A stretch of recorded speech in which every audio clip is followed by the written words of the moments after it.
Okay, so the last video I talked a little bit about the idea of God, um, the idea regarding um, atheism, Christianity a little bit, and I discussed a little bit regarding whether this life is pointless or whether this life has meaning.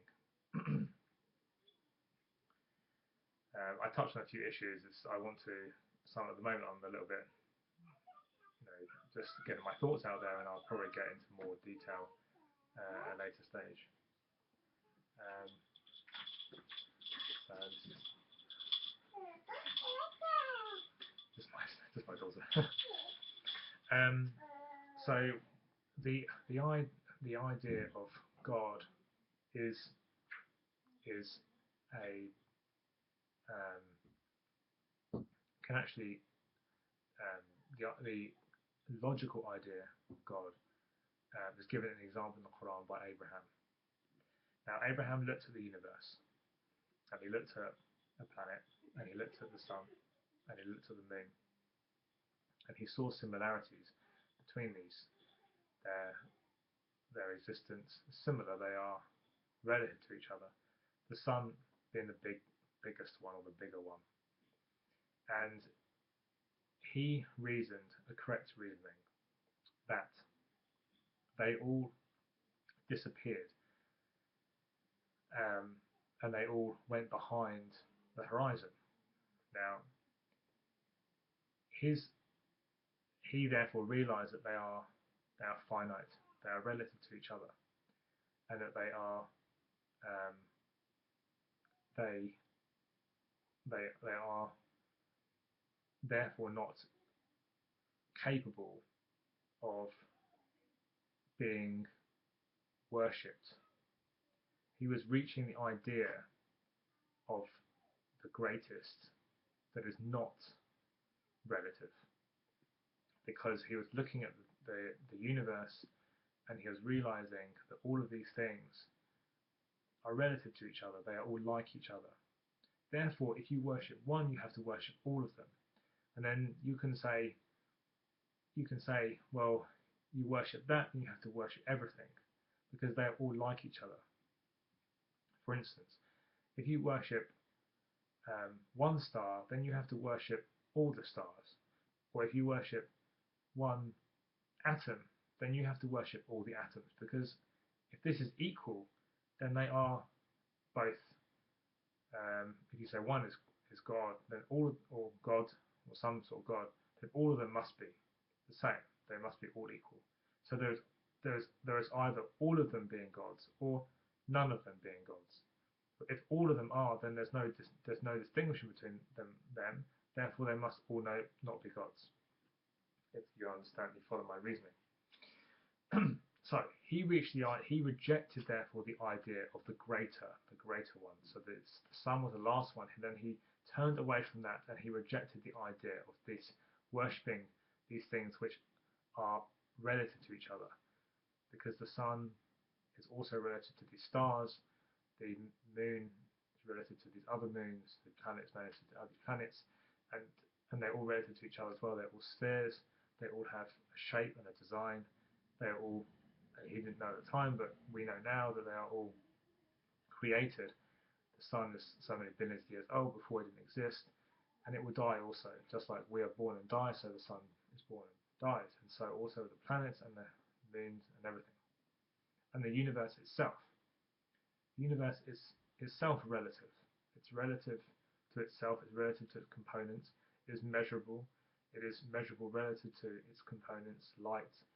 It's measurable relative to these shapes, these circles, these squares, these cubes, these spheres, which are themselves also relative to other things. So worshipping this is actually worshipping creation. You're worshipping creation. You're not worshipping the Creator.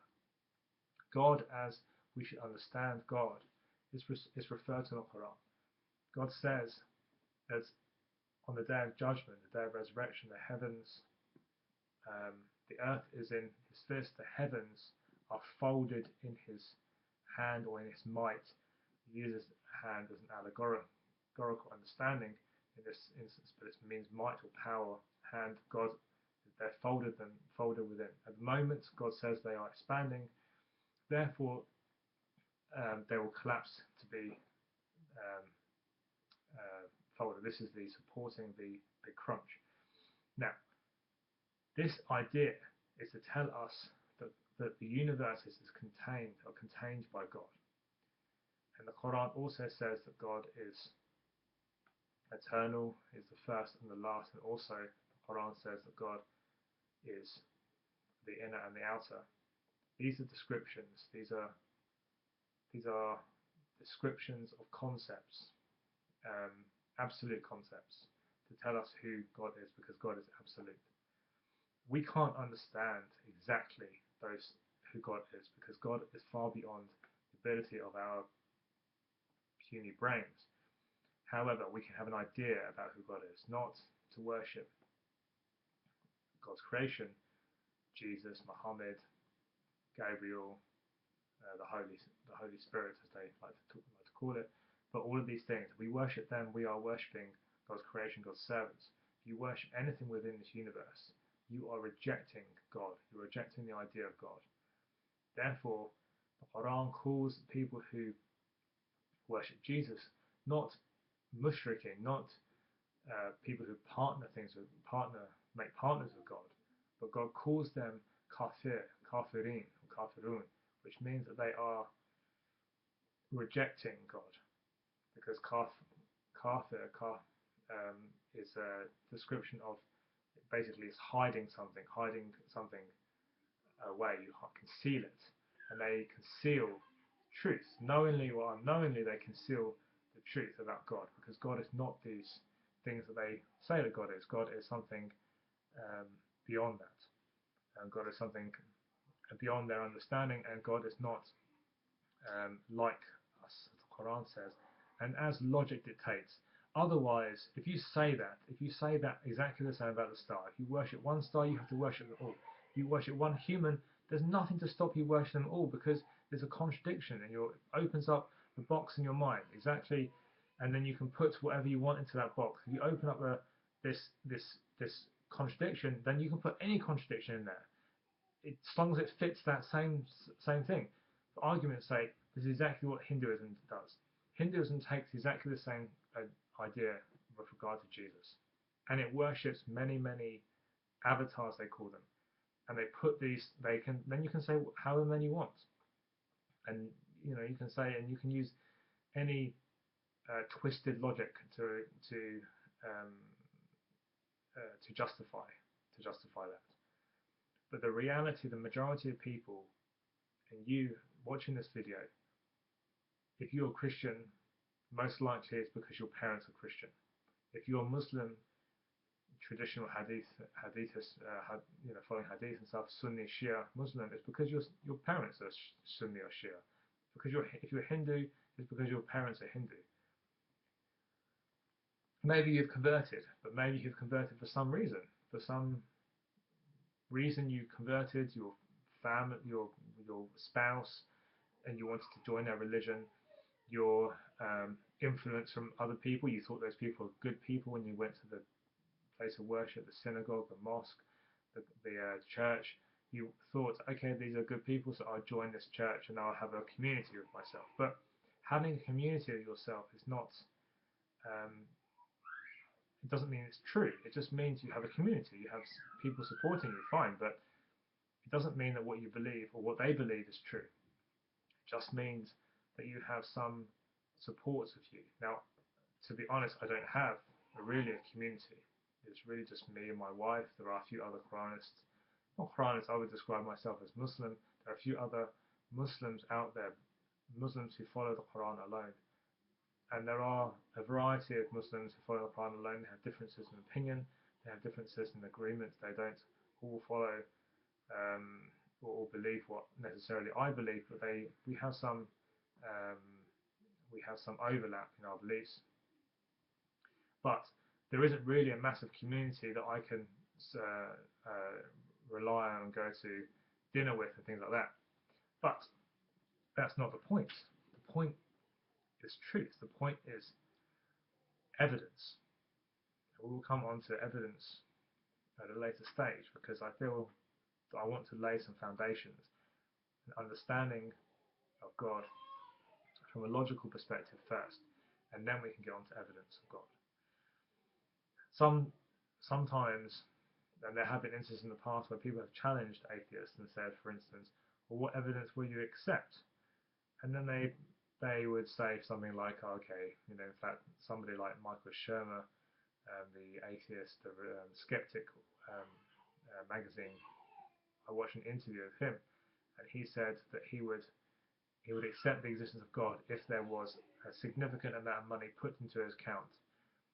I think it was like $10 million or something like that. Now, this is the question I have for this guy, and I have a question for everyone else as well. If that happened, would that guy still believe? Would that guy believe in God if it happened? No, probably not. Probably he would say it was a mistake.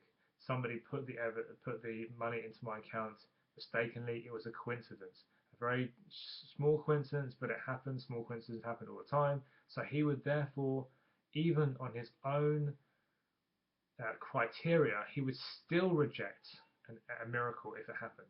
He would still reject a sign from God if the sign from God happened. Therefore, his criteria basically is that he doesn't believe. He won't believe, no matter what. And the Quran exactly addresses these people. It says that even if you had a mansion, even if you had brought a book from the sky, even if you climbed a ladder, they would say, oh, my eyes are being deceived. They would never believe, no matter what you do. No matter what you do, they will never believe. No matter what evidence you provide to them, no matter what you do, they'll never believe. However, the Quran does contain evidence for people who reason, to people who use their brains, and they don't follow contradictions, they don't follow conjecture, they don't follow things like that. And this is why it's important to realize who God is, because if God exists, and if God communicates to his creation, he should be able to firstly preserve his communication so that it's not corrupted by anybody. So there is without any doubt that it is from God. That's the first thing that he should be able to do. Just like human beings can preserve our communications through encryption, there should be a way that God preserves his communication. That's the first thing. So you know it's from God. The second thing is that God should be able to provide evidence that he exists without us having to see God, because by then then you don't have to, then there's no belief involved, there's no intellectual process involved. It's just a case of, okay, then God exists. If I had to say, for instance, if I don't know, I held up this mouse, and I put the mouse away, and I said, I've got something here, and I described it to you. Yeah, it's shaped like a sort of oval shape. It has an emblem on the front that looks like an apple, and I describe it to you, and I'm making a really good description of it, and then I use it a little bit so you can see what it does and everything like that. And then I say, do you believe that something exists there? You can say, no, you're pulling my leg, you're lying to me, it's something else. When I show it to you, then there's no intellectual involvement. You just know it exists. So God has given us so God has to give us some evidence to show that he exists. The third thing is that we understand, is that God tells us who he is and that we accept it. As soon as we accept the communications from God, and we can see that God is telling us the truth, that we have to then accept who God is. It's very important that we do that. The issue with humanity is that humans want to be able to compare God to something that they can understand, that's tangible, that they can touch and they can feel and they can understand it themselves. Well, everything in this universe that is measurable, that is defined, that is, we can touch it and feel it, all of this is creation. All of this is God's creation, and it may well also be God's signs. Muslims, a lot of Muslims have this tendency to take the Quran and to put it in a really high place. And they say, and they don't read it, they just put it in a high place and they leave it there. And then they say, this is God's book, this is God's signs. But we'll put it where? They worship the actual Quran, they worship the book. They don't read into the book to find God, the author of the book. Exactly the same with the universe. Instead of people looking in the universe and seeing incredible grandeur, incredible design, incredible order, and even if the universe is getting disordered, it's getting disordered in a certain way, which is ordered. It's an interesting thought. And they see incredible signs of God, like the birth of Jesus, the parting of the Red Sea, whatever. Then they worship that. They worship the thing that is the sign. They don't worship. In the past they looked at the sun. They didn't appreciate it's illuminating the planet. It's contributing as one of the things put together with water and carbon dioxide to our ecosystem. They worshipped it. They thought that this is it. This is it. They thought that instead of appreciating that as what it is, which is a massive nuclear reactor that God created through these laws, certain laws which govern it, they worship the actual thing itself. Exactly the same they did with Jesus, exactly the same they do with the universe, exactly the same they do with all of these things. Pantheism is based on this, Christianity is based on this, Hinduism is based on this, polytheism is based on this. All of these things, they're all based on this thing of worshipping the creation. We're trying to understand God through comparing God to the creation. God is not limited to dimensions like you are, like I am, like all of this is. God is not limited by the light he created or anything that he created. God is not measurable. God is immeasurable. God is infinite. And it's a concept, it's not a number. Don't look it up. God is indivisible, and there's only one God, and that's it. But people don't realize that. People worship the creation. They worship tangible things they can touch. And without realizing that this tangible thing that you can touch is like you. Without realizing this tangible thing you can touch is of the servant. God is an abstract God. God is outside of this universe, beyond understanding. But there is evidences in this universe of the existence of God through God's creation, through God's intelligence involved in that, through the knowledge that God has given us through the Quran. You don't have to believe it. You can think I'm a lie, you think I'm crazy, it's no problem. I believe it, I'm just telling you my thoughts. And at the moment, if you're still listening, it means that you've got some interest in what I have to say. But inshallah, I'll put some annotations into these things so that you can see where it backs up from the Quran. And there are lots of interesting verses in the Quran. Lots of them regarding our creation. And don't reject things like evolution. Evolution is a beautiful way that God has created this universe. God has created this universe through stage by stage, step by step system, exactly like a assembly line, a production line. First you have this, then you change it a little bit, then you have another thing, you change that a little bit, and you change it, and you keep going until eventually you get your finished article, you add into it. Exactly that. The Quran says that God created the human being from clay. Not just the actual atoms, but also the place we began in clay. And there's evidence now to suggest that is true. That layers of clay and the arrangement of clay allows DNA and RNA, or RNA I think more specifically, to be protected and allows it to form. It's very interesting. Um, so we should learn about the universe in order to appreciate God's creation, appreciate God's intelligence and God's knowledge. We should learn, but don't worship it. Don't worship the things um, you learn about. Don't worship the human being. Don't worship the universe. Don't worship galaxies or stars. Don't worship the universe itself. It is created. It is created and designed. But appreciate and be thankful for the one who created and designed it. The one whom, okay, we cannot understand, but we can understand the concept of. It's not a logical concept. It's not a contradiction. It's not false. It's a true concept.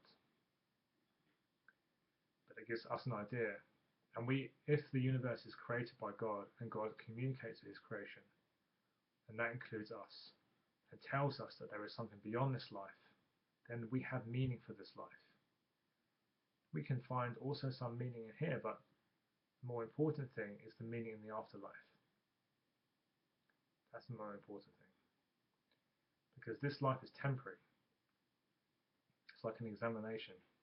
You might be sitting there, you're doing the test, you have some meaning in that test, but the purpose is to pass the test. The purpose is to get out of that and to become what you want to do. The purpose is not to just focus on the test. The purpose is afterwards. The purpose is to get past that.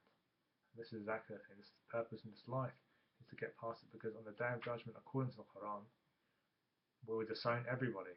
Everyone will disown everyone. If you could ransom your entire family, your children, your tribe, if you like, your nation, you could ransom everyone, everything on earth, or in twice as much. You would ransom it just to get to paradise. It's an interesting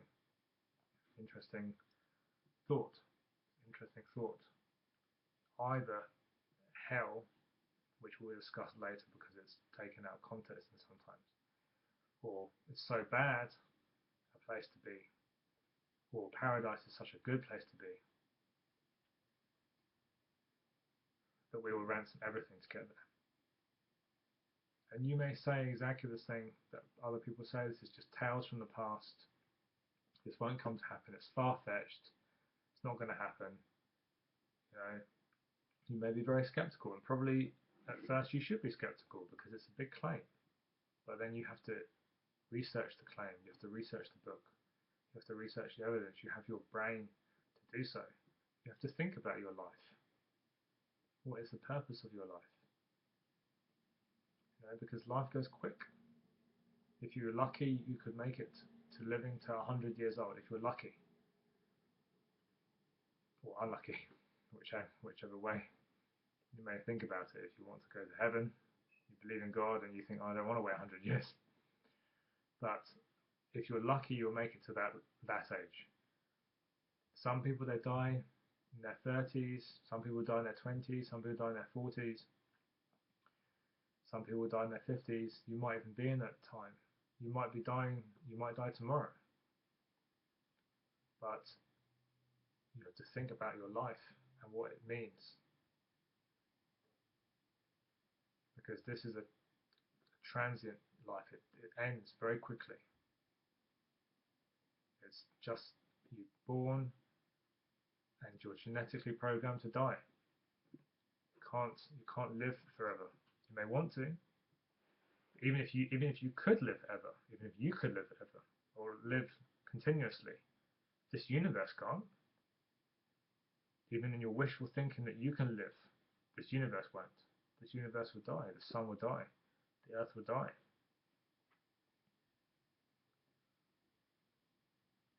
It's interesting. That's another reason why we shouldn't worship it or anything in it, because it all dies. It all becomes dead, nothing.